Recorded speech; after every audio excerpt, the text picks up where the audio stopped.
আজকে কচুর শাক রান্না হবে, তার জন্য আমি কচুর শাক নিয়ে নিয়েছি। এবার কচুর শাকগুলো কেটে নেব।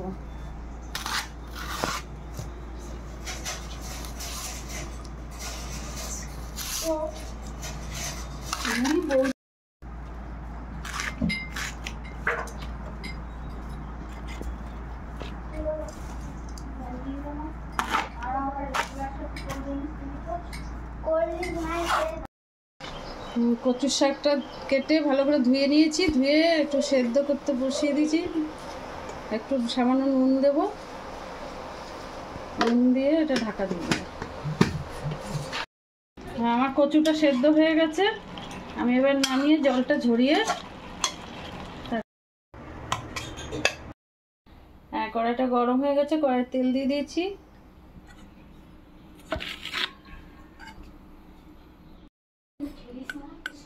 তেল গরম হয়ে গেছে, এদিকে চিংড়ি মাছ আর লঙ্কা রসুন একসঙ্গে বেটে রেখেছি।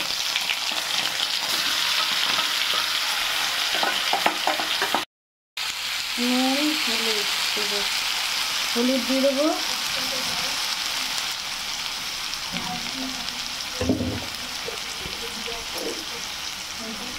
নুন দেবো। আস্তে আস্তে মাছটাও ভাজা হবে আর মশলাটাও কষা হবে। মশলাটা কষানো হয়ে গেছে, এবার আমি কচুটা সেদ্ধ করে রেখেছিলাম ওটা দিয়ে দেবো।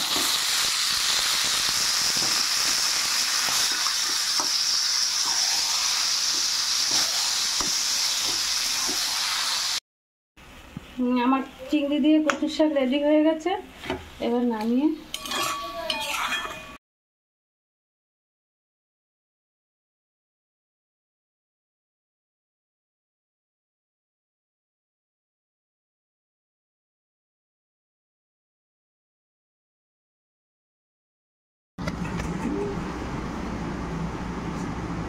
ঝুমা, আজকে কচুর শাকটা খুব সুন্দর হয়েছে। আমি এই কচুর শাক দিয়ে সব ভাত খেয়ে নেবো।